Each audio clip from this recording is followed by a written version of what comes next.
श्री जगन्नाथपुरी के माधवदास जी की। हमने बहुत बार कथा में सुनाई है अपने में, पर श्री माधवदास जी का एक बहुत सुंदर प्रसंग आता है कि आप श्री एक दिन ठाकुर जी से बोले जगन्नाथ भगवान से कि हम ब्रज जा रहे हैं दर्शन करने ब्रजमंडल का। तो श्री जगन्नाथ भगवान बोले हमको भी लेकर के चलो, हमको भी संग लेकर के चलो। बंधुओं, हम एक बात कथा में कहा करते हैं, भक्ति महाराज जी कब तक करनी है, भजन कब तक करना है, नाम जप कब तक करना है। हम ठाकुर जी के पीछे दौड़ रहे हैं तब तक तो ये समझो कि अभी भक्ति को चरम उत्कृष्ट फल हमको मिलो नहीं, लेकिन ठाकुर जी हमारे पीछे पीछे चल रहे हैं। तू जहां जाएगा वहीं चलूंगा, तू जहां जाएगा वहीं रहूंगा, तू जैसे खवाएगा वैसे रहूंगा, तेरे बिना ना रहूंगा। अभी हम ठाकुर जी के बिना नहीं रह पाते, पर कभी ऐसी स्थिति आ जाए कि ठाकुर जी कहें कि वाकू लेके आओ, वाके बिना मेरा काम नहीं चले, तब समझो कि भक्ति उत्कृष्ट भाई। साल वेग के लिए जगन्नाथ भगवान रथ रोक देते हैं, पहले साल वेग को लेके आओ तब मेरा रथ चलेगा। कैसे कैसे भक्तन के चरित्र हैं। उन्हीं में एक श्री माधवदास जी, बहुत ध्यान से सुनो, हमने बहुत बार कथा में सुनाई है, पर आज स्वामी जी के प्रसंग है तो विशेष रूप से कहें। तो श्री माधवदास जी जगन्नाथ जी के परम प्रिय भक्त थे। ऐसा वर्णन आता माधवदास जी के चरित्र में कि श्री माधवदास जी जगन्नाथ मंदिर में प्रवेश करते थे और ब्रह्म वेदी पर बैठे हुए श्री जगन्नाथ जी ऐसे झूमते थे, और उनकी झूमते भाई मुद्रा को देखने के लिए असंख्य भीड़ आती थी।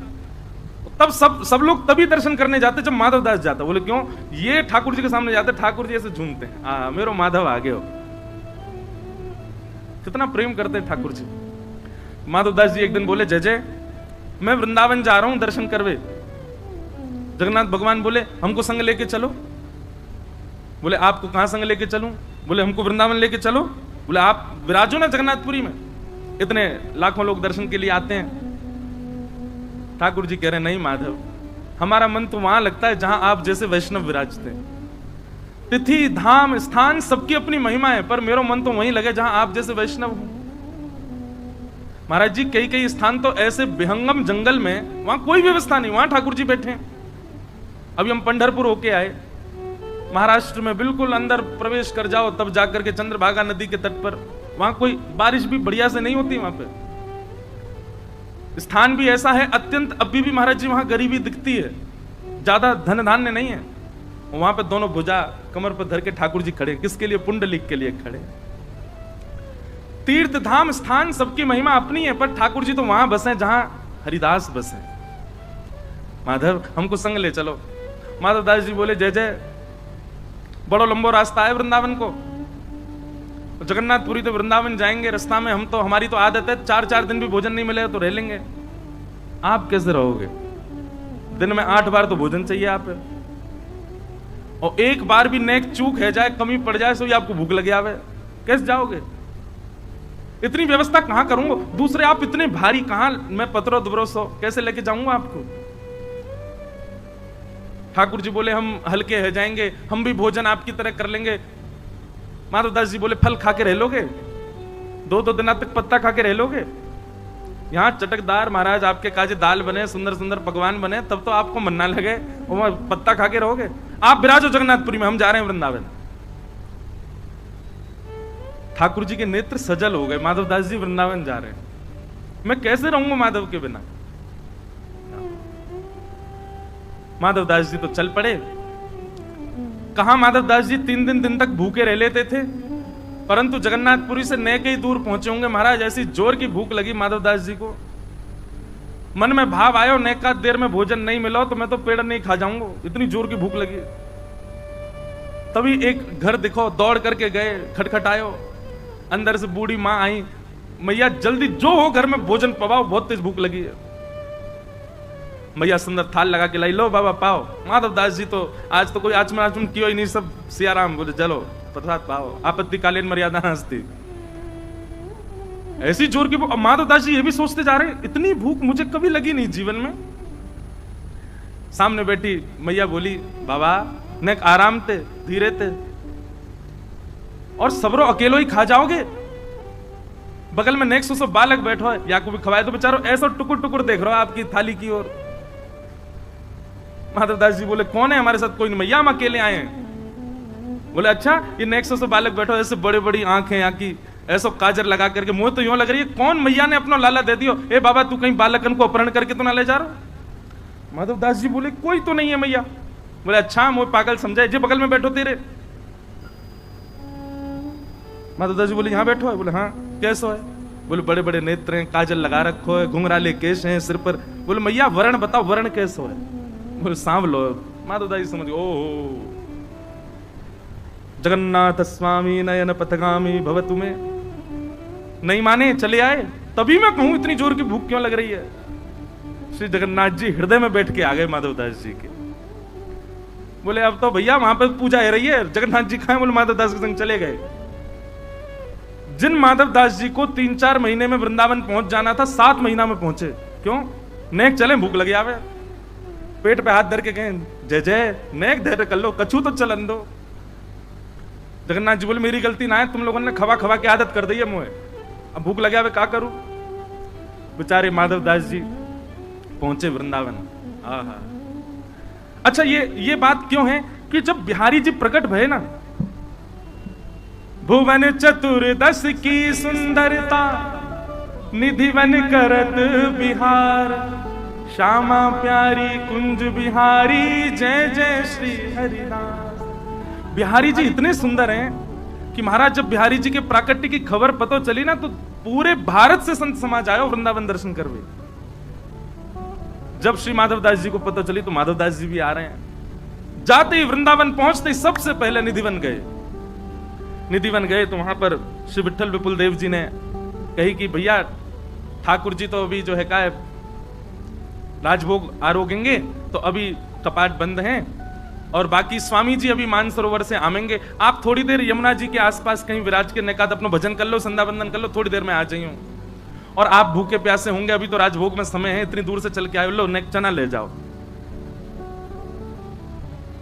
यमुना जी के तट पर गए। आपने जैसे ही स्नान किया, जोर की भूख लगी आई, पेट पे हाथ करके बोले रुक जा रुक जा रुक जा, पवा रहा हूं नेक डट जाओ। स्नान ध्यान करके अपना स्वरूप श्रृंगार करके संध्या वंदन करके महाराज सोई चना लेकर के पान लगे माधव दास जी। मतलब विचार करो, माधव दास जी पाते हैं, पेट ठाकुर जी का बढ़ता है।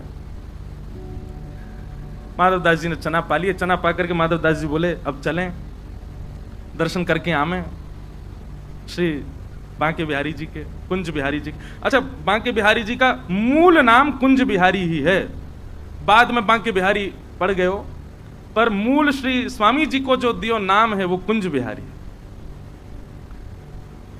स्वामी जी महाराज के दर्शन के लिए जैसे ही निधिवन राज में आए, बाहर आकर के खड़े हो गए। स्वामी जी अंदर राजभोग अरोगारे। स्वामी जी निकल करके भीतर से बाहर आए, बाहर आकर के दर्शनार्थी खड़े, कई सारे संत महापुरुष खड़े।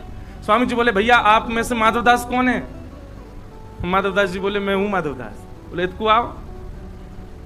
माधवदास जी बोले काहे गो जय जय, आपको मेरा नाम कैसे पता। स्वामी जी महाराज दंडवत प्रणाम कियो पहले तो। बोले तुम्हारा नाम बिहारी जी ने बताया मुझको। बोले बिहारी जी को भी मेरा नाम पता है। बोले अरे बाबा तेने ठाकुर जी को रूखे चना खवाए दिए। बोले मैंने ठाकुर जी को रूखे चना, ओहो माधवदास जी को याद, वो तो मेरे जगन्नाथ जी पा रहे। बोले तो वृंदावन आते जगन्नाथ जी बिहारी जी बन गए। भैया जा जा शहर में जाओगे फोन वहीं को नेटवर्क कनेक्ट कर तो जाए। जगन्नाथ जी उड़ीसा से चले, अब बीच में जो जो प्रांत आए वहां के रूप बनते चले गए। अब वृंदावन आए तो बिहारी जी आ गए चित्त में।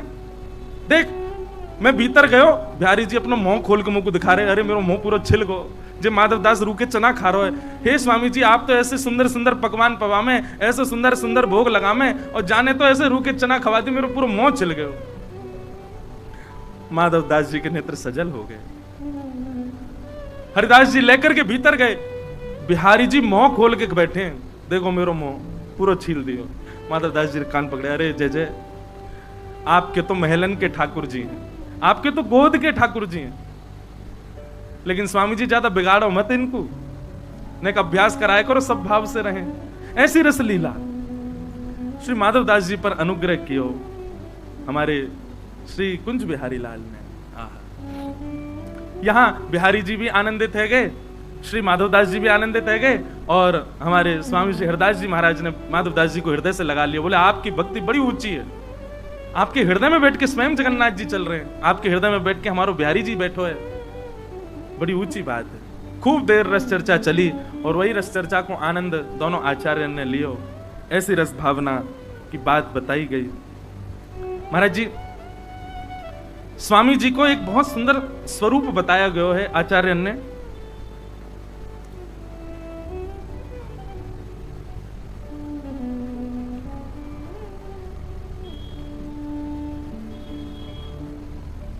सुंदर रज तिलक भाल बांकी भ्रगुटी विशाल। बिहारी जी को देखें और स्वामी श्री हरदास जी को देखें, कोई के हृदय में कितना संशय हो, कितने कैसे भाव हो, सब समान है जाते। अरे बिहारी जी के जब दर्शन अनवसर रहते ना, तो लोग स्वामी जी को ही देखते रहते। ऐसा सुंदर स्वरूप उनको, ऐसे सुंदर भाव उनके। अनेक रसिक जन आवे स्वामी जी के पास बैठ करके स्वामी जी से रस चर्चा करें। तभी एक घटना ब्रजमंडल में घटी, बहुत ध्यान से सुनियो। एक घटना ब्रजमंडल में घटी, और ये घटना कैसी भाई?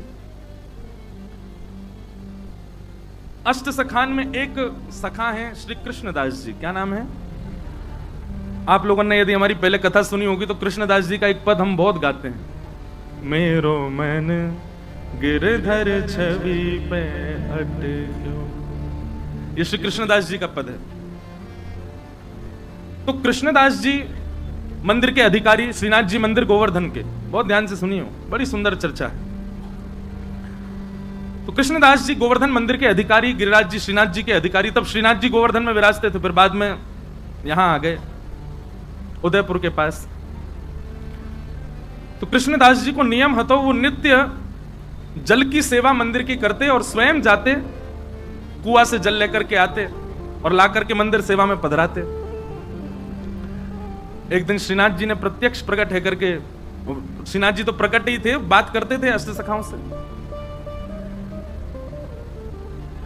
ठाकुर जी ने कही, बोले कि हे कृष्णदास, अब तुम वृद्ध रह गए हो, आप अब सेवा करनी धीरे धीरे कम कर दो। इतनी भोर में जाओ, जल लेकर के आओ, हमको बड़ा श्रम हो गया आपको देख करके। कृष्णदास जी बोले, हमारी करनी को कितने सारे लोग देख करके पालन करते हैं, यदि हम ही हाथ पे हाथ धर के बैठ जाएंगे तो बाकी के लोगों को क्या प्रेरणा मिलेगी? इसलिए जय जय, हमको सेवा करने दो, आप हमको रोको मत। ठाकुर जी बोले, जैसी तुम्हारी राजी।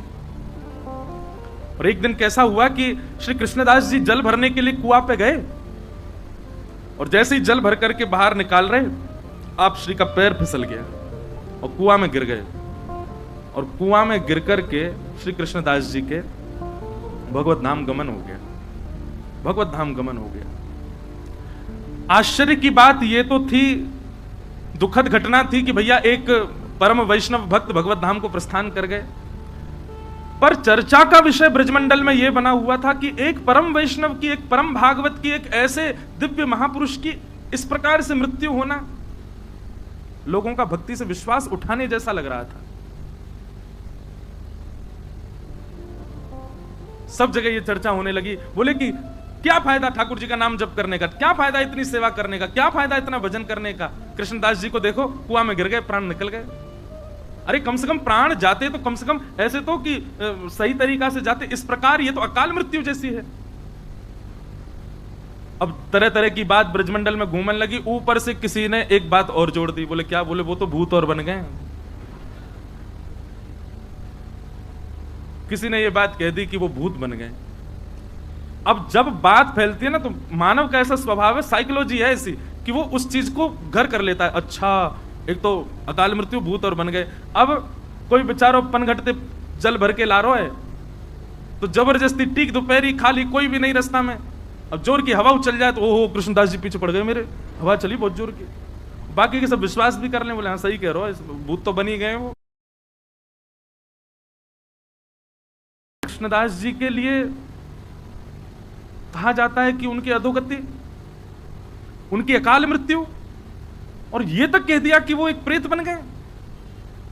स्वामी श्री हरदास जी महाराज कहते हैं, ध्यानपूर्वक सुनिएगा।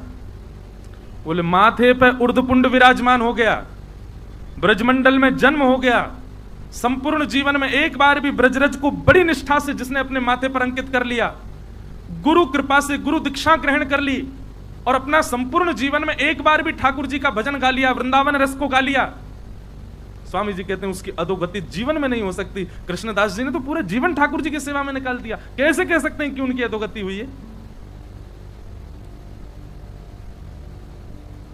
स्वामी जी को बहुत चिंता हुई इस बात को सुनकर के, ये तो गलत है। महाराज जी वर्णन ऐसा है स्वामी जी के रस भावन में कि श्री हितरवंश महाप्रभु गोपाल भट्ट गोस्वामी जी, हमारे श्री गोपीनाथ जी और श्री गोविंद देव जी को प्रकट करता श्री रूप सनातन जी और श्री हरिराम व्यास जी, ऐसे अनेक रसिकजन सब आए निधिवन में, और निधिवन में एक पूरी गोष्ठी बैठी कि भैया ऐसे ऐसे ये तो भक्ति पर प्रश्न चिन्ह उठ रहा है, कृष्णदास जी की अधोगति हो गई, वो प्रेत बन गए, बड़ा लोग बाग तो भक्ति करने से डर रहे हैं, मंदिर जाने से यूं कह रहे हैं, कछु फायदा ना है भैया, कृष्णदास कुआं में गिर गो। स्वामी जी बोले अब हम ही को कुछ करना पड़ेगा। तो बोले क्या करें? ब्रजवासीन की मंडली बुलावें कि सब ब्रजवासीन को बुलावें, 84 को उसमें निमंत्रण भेजें कि सब निधिवन में आओ, पंगत पावे, तब आप कछु प्रवचन करो। स्वामी श्री हरदास जी बोले ना, ब्रजवासीन से कहा लड़नो, ब्रजवासीन को कहा समझानो, अब तो लड़ेंगे हम श्रीनाथ जी से, श्रीनाथ जी से लड़वे जाएंगे। और महाराज यहाँ पर श्री हितरवंश महाप्रभु, स्वामी श्री हरदास जी महाराज और श्री हरिराम व्यास जी, गोपाल भट्ट गोस्वामी, रूप सनातन गोस्वामी, ऐसे ऐसे अनेक आचार्य सब अपनी भक्त मंडलियों को लेकर के निकल पड़े वृंदावन से गोवर्धन की ओर, श्रीनाथ जी को मिलवे जा रहे। महाराज जी इतनी प्यारी चर्चा है, वहां पर श्रीनाथ जी का श्रृंगार कर रहे थे श्री गोसाई विठलनाथ जी गिरिराज जी में, और जैसे श्रृंगार करने लगे श्री जी बाबा ने घबरा से गए। तो गोसाई जी बोले जय जय काय गो, ये आपको मोह ऐसो काय को उतर रहा है, और ये हाथ पांव काय कहां पर हैं? बोले अरे ये सबरे आ रहे हैं। बोले कौन आ रहे हैं? बोले स्वामी श्री हरदास जी, हितरवंश महाप्रभु और क्या कहते हैं हरिराम व्यास, गोपाल भट्ट गोस्वामी, रूप सनातन गोस्वामी, सबरे आ रहे हैं, मोते लड़वे आ रहे हैं। विठलनाथ जी बोले अरे अखंड कोटि ब्रह्मांड नायक सर्वेश्वर ईश्वर जगदीश्वर श्री कृष्ण, अरे ये सब संत जन आपको यश गांव है, ठाकुर जी इनसे काय को डर रहे? बोले संत तो बाह्य रूप थे, भीतर तो सबरी सहचरी हैं, वो ललिता है, दूसरी विशाखा है, तीसरी बंसी है, चौथी कोई है, तो ये सब सबके निज रूप तो सखीन के हैं, और सखीन से ही डरे ठाकुर जी।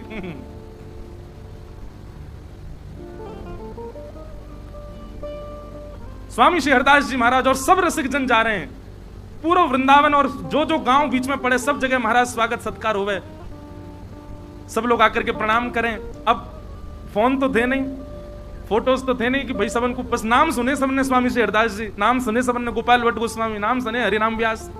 अब जो जो गांव से निकले तो गांव बारे बेचारे हाथ जोड़ खड़े, अब ये ना पता है कौन सो कौन। तो हरिराम वाणी में लिखो महाराज जी चर्चा में हरिराम व्यास जी आगे आगे जा रहे हैं और आगे आगे जाके बता रहे हैं, सुनो पतरे से होंगे ऐसो यहाँ नाक तिलक लगा रखो, वो स्वामी श्री हरदास जी हैं, श्री बिहारी जी को जिनने प्रकट कियो, और उनके संग आ रहे होंगे, उनको ऐसा तिलक होगा, वो श्री हितरवंश महाप्रभु हैं, और श्री गौड़िया वैष्णव संप्रदाय तिलक गोपाल भट्ट गोस्वामी है, वो रूप सनातन गोस्वामी है, उनने वो ठाकुर जी प्रकट किए, उनने वो ठाकुर जी प्रकट, श्री हरिराम व्यास जी सबन को परिचय दें। तो जब सब रसिक जन आवे तो सब ब्रजवासी भोले बारे सबन को प्रणाम करें। और फिर एक कहे बोले कि हमने तो सुनी एक हरिराम व्यास भी आए हुए, वो कहाँ है? हरिराम व्यास जी तो परिचय देते, तो फिर स्वामी जी परिचय देते, आपके बगल में जो खड़े हैं जुगल किशोर को जिनने प्रकट किया हरिराम व्यास है। कैसी मधुर चर्चा है, आहा, गामन में जामे वहीं बैठ जाएं, फिर वहां के सब लोगन की शंका को समाधान, ब्रजवासी आकर के अपने निवेदन करें भाव, स्वामी जी सबके भाव बताएं, कभी हितरवंश महाप्रभु कोई की शंका को समाधान करें, ऐसे सब भ्रमण करते करते गोवर्धन जा रहे हैं। उद्देश्य क्या था कि लोगों के चित्त में भक्ति के प्रति भय उत्पन्न हो गया है, वो भय निवृत्त होना चाहिए। आचार्य चरण अपने अपने ठाकुरन को छोड़ करके सेवा में निकल पड़े। राधा कुंड पहुंचे, और जैसे ही राधा कुंड पहुंचे श्रीनाथ जी को श्रृंगार चल रहा है, विठलनाथ जी श्रृंगार कर रहे हैं, सुंदर शीश पर पाग आदि पहना करके, सुंदर तिलक भाल आदि सब करके, कानन में कुंडल, अब जामा पहना रहे श्री जी बाबा को। एक हाथ में ही जामा पहनो, इतने में ही ठाकुर जी बोले विठलनाथ जी मैं पहन लूंगा, खुद ही तुम जाओ, उनको सबन को स्वागत करो। ये ज्यादा नाराज है कि मोते नहीं कहीं लड़ लें सबरे, इनको जाके वहीं से राधा कुंड में सबन को बढ़िया स्वागत करो। तो श्री विठलनाथ जी बोले जय जय अभी लगे, नहीं देर लगेगी, मैं पहनाता हूं ना, मैं पहन लूंगा, खुद ही तुम जाओ। सबरी सहचरी आई है, सबन से मिलके आओ और बात देखियो वहीं निपट जाए। यहां तो सबरे भक्ति भाव में भर के आए करें। श्री विठलनाथ जी अपने सब वैष्णवों के साथ में राधा कुंड गए। महाराज जी मैं तो सुनते सुनते कहते कहते वह रूप को चिंतन कर रहा हूं, कैसी समाज बैठी होगी। वृंदावन के सब सर्वोत्कृष्ट रस प्रवर्तक एक साथ राधा कुंड पे बैठे। तभी गोसाई श्री विठलनाथ जी आए। आहा, गोवर्धननाथ की जय, गिरिराज धरण की जय, शाम सो जय जयकार है लगी। गोसाई जी ने जाकर के सब रसिकन को प्रणाम कियो, स्वामी श्री हरदास जी को वंदन कियो। स्वामी जी बोले, आओ गोसाई जी, आधी जामा पहना के आयो लाल जी को, पूरी नहीं पहना के आए, ऐसी कहां जल्दी? अरे न बढ़िया ते तैयार करके आते, हम कछु कह थोड़ी रहे, मिलवे तो आए, ऐसो काब है। गोसाई जी के नेत्र सजल हो गए, बोले आपके भाव साम्राज्य को प्रणाम है स्वामी जी, आप सब जानते हैं, आपको सब पता है कहां कैसो कौन श्रृंगार कहां भाव में करे। क्योंकि कल मैंने कहा ना, ललिता जी सबके मन की जानती हैं, वो ललिता जी स्वामी जी हैं, सब जानती हैं। बोले आधी जामा पहना के भागे आए, पूरी पहना जाते। चर्चा हुई, वहां बैठ करके सब समाधान आदि की बातें हुई। बोले क्या किया जाए, कैसे ब्रजवासियों को बताया जाए कि भाई मृत्यु किसी के वश में थोड़ी, ऐसा थोड़ी कि केवल भजन करने वाला और सब प्रकार से ठाकुर जी को भजने वाले की कभी अकाल मृत्यु नहीं हो सकती। स्वामी जी बोले देखो मृत्यु अकाल हो सकती है पर गति अधोगति नहीं हो सकती। ये हम डंके की चोट पर कह रहे हैं और जब तक हैं तब तक कहते रहेंगे। एक बार जिसने अपने जीवन में कुंज बिहारी श्री हरदास कहा होगा, एक बार श्री गिरिराज जी के चरणों में नतमस्तक हो गया होगा, एक बार उर्धपुंड अपने माथे पर पधरा दिया होगा, ब्रजमंडल में जन्मा होगा, ब्रजमंडल में मृत्यु प्राप्त की होगी, उसकी अधोगति नहीं हो सकती। हमारे वृंदावन के रसिकजन तो गाते हैं, नेत्र खोल करके जैसे ही बैठे तो सामने वो लाहौर को सेठ बैठो, बेचारो इत्र पड़ो है सामने बागू देख रहे हो, पात्र बह गयो जमुना जी में सोने को, संपत्ति बेच के लेके आयो बेचारो। इतने भाव, इतनी श्रद्धा, इतने मनते लायो, बाकी सभी श्रद्धा खत्म है गई। बोले क्या फायदा, ऐसी कहा भैया इनकी स्थितियां हैं, नेक विचार नहीं क्यों, मैं संपत्ति बेच बाग के सब छोड़ छाड़ के आयो, शरणागत वे के काजे, अरे मेरे इत्र की नेक सेवा, अरे ठीक है आपकी स्थिति जो भी हो कर दई आप, नेक तो बिहारी जी के पास, बिहारी जी को नेक छुप जाता हो, वो क्यों लगती मेरी सेवा पूर्ण भाई, पैदल चल के आयो, ऐसा सब कुछ करो, कछु ना लियो। स्वामी जी तो सबके मन की जाने। स्वामी जी बोले हाँ भैया बलो आयो, बड़ी दूर से चल के आयो, पामन में छाले पड़ गए तेरे, दर्शन किया तेने कुंज बिहारी को? नहीं अभी भोग है, रोक रहे ठाकुर। अरे विठल जी लेके जाओ इनको, दर्शन कराओ, ठाकुर जी के दर्शन कराओ। अच्छा एक बात और महाराज जी, रसिकजन बता में कि जब स्वामी जी ने इत्र सामने पटको, सामने फेंको, सुगंधी नहीं आई, बस दिखा है कि इत्र गिर गया, पात्र गिर गया, सुगंधी बिल्कुल भी नहीं आई। तो उसके मन में यह भी चिंता चल रही थी, बोले ये इत्र को कहा है, स्वामी जी के हाथ लगती सुगंधी ही नहीं को, ऐसा मैं को इत्र लेके आया मैं तो, या कि तो नेक गंध नहीं आ रही यहां पे। स्वामी जी ने आज्ञा करी, विठल विपुल देव जी ले जाओ, दर्शन कराओ कुंज बिहारी के, आओ भैया दर्शन करो। यमुना तट से जैसे लेकर के महाराज निधिवन राज में प्रवेश कियो, अंदर प्रवेश करते ही वही इत्र की सुगंधी आने लगी, आसपास के लता पत्रन पर थोड़ी थोड़ी छींट इत्र की दिखाई देने लगी। और जब जाकर के श्री कुंज बिहारी को दर्शन कियो तो सिर के मुकुट से लेकर के नख तक बिहारी जी तो चुचा रहे हैं वही इत्र में, पूरा इत्र महाराज बिहारी जी पे ही पड़ो।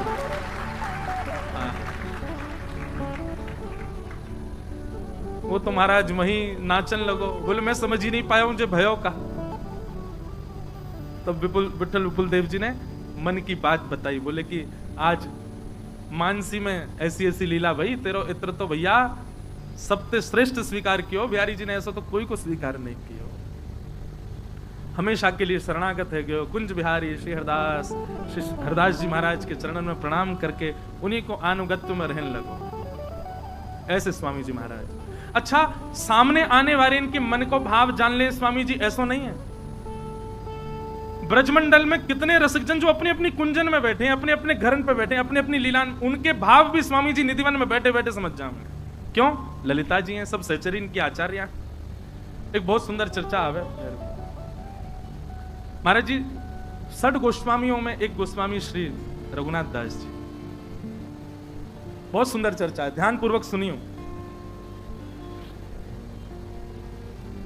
एक हम थोड़ी सी बात कहें आप सबसे, भजन में धीरे धीरे मानसी भाव लानो प्रारंभ करो।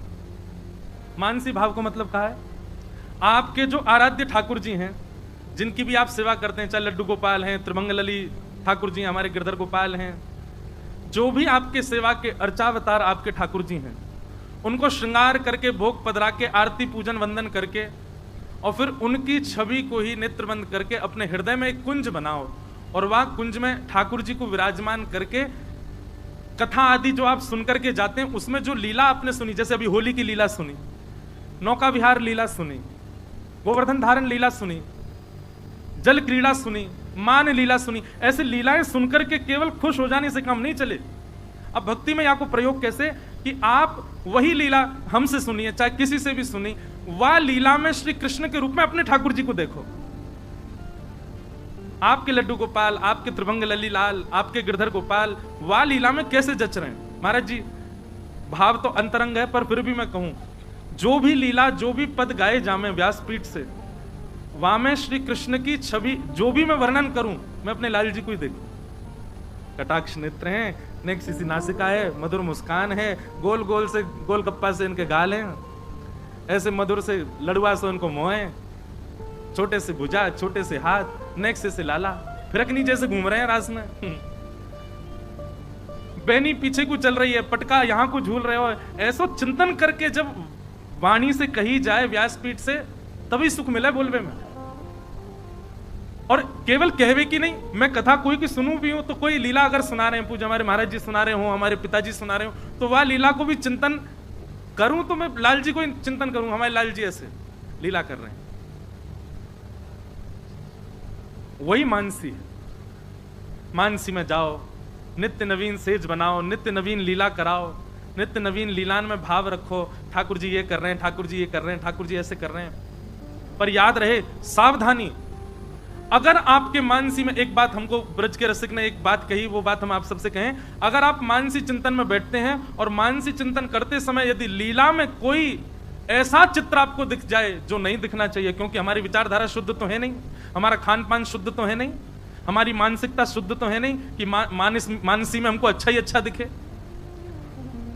ब्रज के रसिक जन इतने इतने वर्षों तक प्रयास करते हैं, तब भी मानसी में प्रवेश नहीं कर पाते। तो हम लोगों का तो आचार विचार भोजन बड़ा अशुद्ध है, हम मानसी में कैसे प्रवेश करेंगे। तो कहीं यदि मानसी में आपको ऐसा चित्र दिख जाए या ऐसा भाव दिखे जो नहीं दिखना चाहिए, उसके बाद कम से कम 1 महीना तक मानसी में मत जाइएगा। फिर भजन बढ़ाओ, भजन बढ़ाओ, सत्संग बढ़ाओ, नाम जप बढ़ाओ, रसिक जनन के चरण वंदन करो, और फिर 1 महीना बाद फिर प्रयास करो। और प्रयास करने में फिर मानसी में कोई ऐसी स्थिति हो जो नहीं होनी चाहिए, फिर 1 महीना तक मानसी मत करो। भैया बिना महत्पाद रजोभिषेकम, श्रीमद् भागवत में कह रहे हैं, जब तक महत्पुरुषों की रज की कण और महत्पुरुषों की वाणी पर अटूट विश्वास, अपने नाम जप पर अटूट विश्वास, एकादशी निष्ठा, तुलसी निष्ठा आदि ये सब निष्ठाएं परिपूर्ण नहीं होंगी, आप मानसी में प्रवेश नहीं कर सकते। क्योंकि मानसी कोई चिंतन नहीं है, कोई विचारधारा नहीं, वो प्रत्यक्ष लीला है।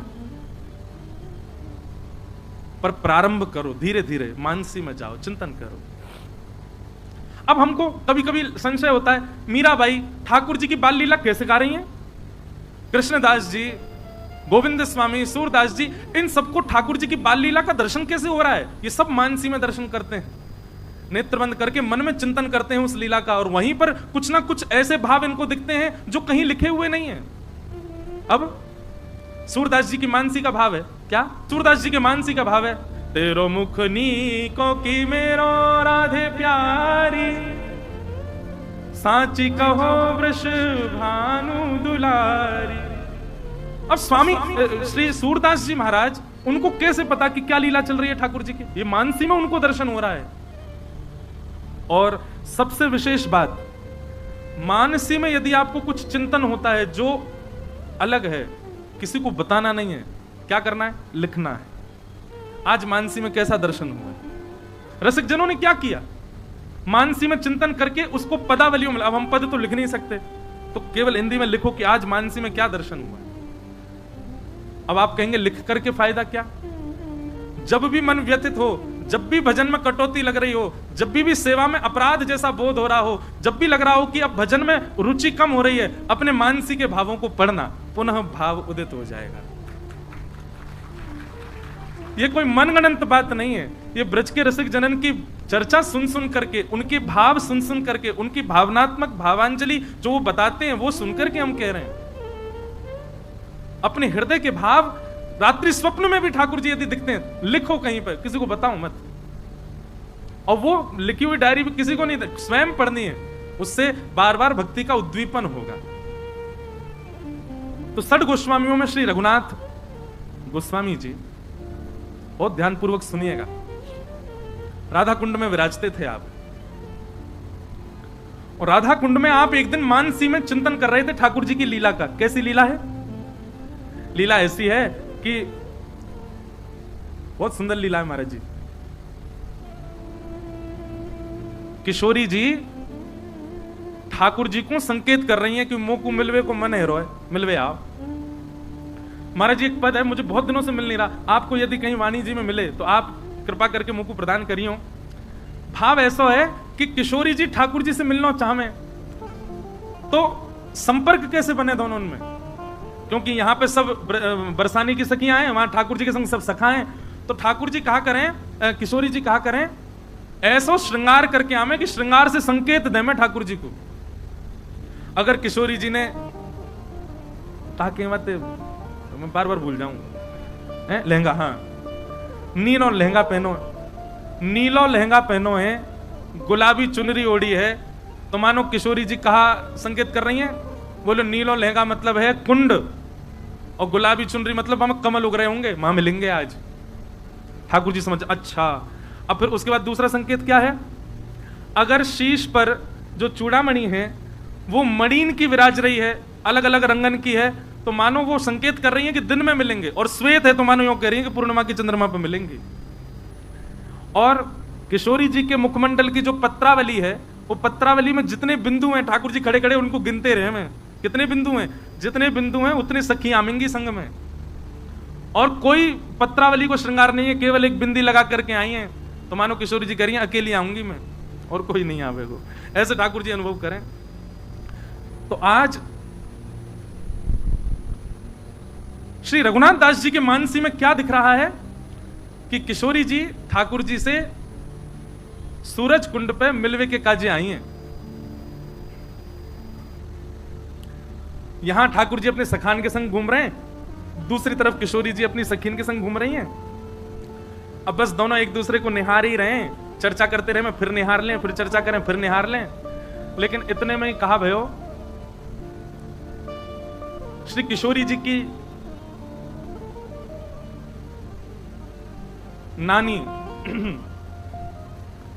हमारे आज मुखराई वाले बाबा और आए हैं यहाँ पे, मेहनत है गए अब तो मुखराई हमारी किशोरी जी की ननिहाल है, और वहीं से महाराज जी आए हैं। तो किशोरी जी की नानी को नाम मुखराई हो ना, मुखरा। तो किशोरी जी यहां पर, सब लोग ध्यानपूर्वक सुनिए, मानसी को भाव है रघुनाथ दास जी। अब किशोरी जी यहां पर मिलवे आई हैं, ठाकुर जी देख रहे हैं, वहां से किशोरी जी देख रही हैं, बीच में कुंड है।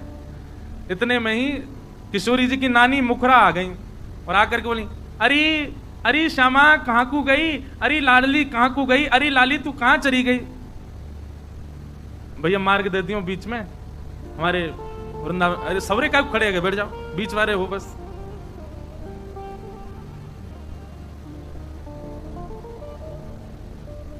श्यामा प्यारे कुंज बिहारी, जय जय श्री हरिदास दुलारी।